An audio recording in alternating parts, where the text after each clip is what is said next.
Most people believe they are in control. They believe their choices are independent. Their opinions are self-formed. Their direction is self-determined. That belief feels empowering. It gives identity. It creates confidence. It creates psychological stability. But the most stable systems do not remove freedom. They design its boundaries. Machiavelli would not ask whether you feel free. He would ask, who designed the limits within which your freedom operates? Because control rarely looks like restriction. It looks like normality. It shapes behavior quietly, consistently, and over time. And when behavior is shaped long enough, it feels natural. You wake at a certain hour. You pursue certain ambitions. You measure success using specific metrics. You adopt beliefs common in your environment. And rarely do you ask why those options feel obvious in the first place. You assume they are yours. But most behavior does not originate from abstract truth. It originates from incentive. Incentives move human beings more reliably than morality, more reliably than intention, more reliably than identity. You do not simply choose what is right. You choose what is rewarded. You avoid what is costly. That pattern begins early. As a child, you were rewarded for compliance, performance, discipline, achievement. You were discouraged from disruption, confrontation, unpredictability. You adapted. Adaptation became personality. Personality became identity. And identity began defending the very structure that shaped it. This is not conspiracy. It is environment.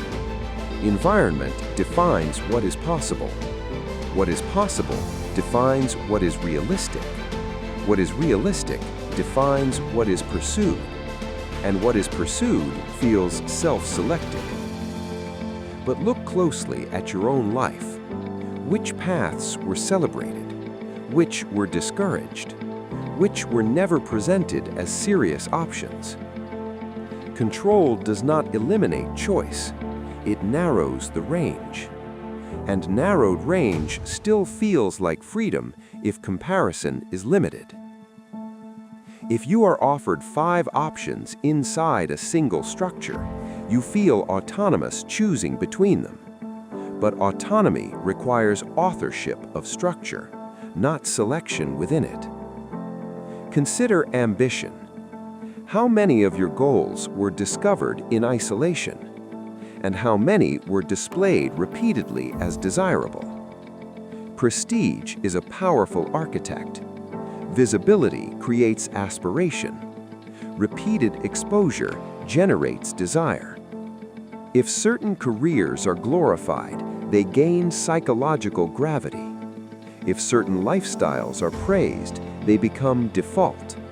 If certain risks are stigmatized, they fade from imagination. You internalize these signals. You call the result preference. But preference is often exposure plus reward repeated long enough to feel authentic. This is how invisible control works. It does not remove your agency. It shapes the environment that informs your agency. Machiavelli understood this in political terms. A ruler does not need constant force. He needs predictable behavior. Predictable behavior emerges when incentives are stable.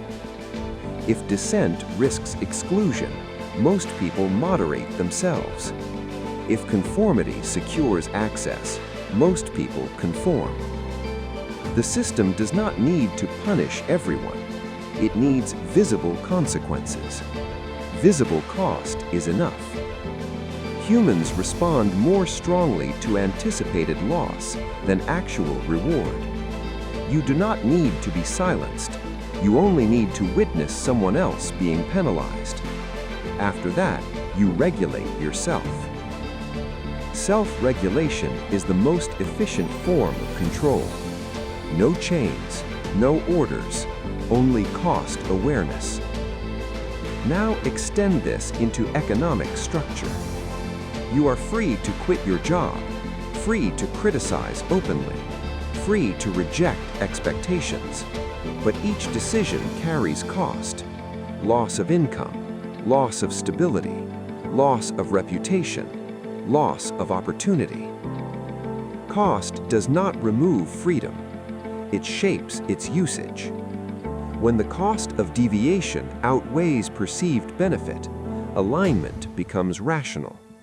Rational alignment feels voluntary, but voluntary does not mean uninfluenced.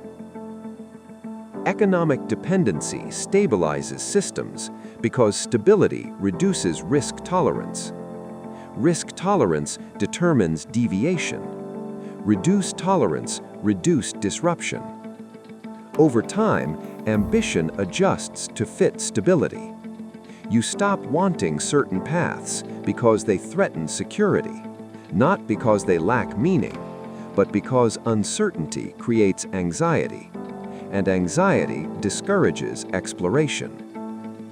This is why comfort is powerful. Comfort reduces questioning. Questioning creates instability. Instability threatens structure. So the most refined systems provide enough comfort to reduce resistance. Now consider information. You believe your views are informed, but your exposure defines your framework. You cannot think beyond what you encounter. If certain narratives dominate your attention, they gain legitimacy. If alternative perspectives are absent, they appear unrealistic. Modern influence rarely requires suppression. It relies on curation. Curation shapes perception quietly. You scroll voluntarily, but what appears is prioritized. Priority shapes attention. Attention shapes belief. Belief shapes behavior. Behavior reinforces structure, and reinforcement feels organic. The most stable control is invisible because it operates through environment, not force. It guides without commanding. It influences without announcing itself. This extends into social belonging. Human beings fear isolation more than error. Exclusion threatens psychological security. So you calibrate speech. You soften disagreement.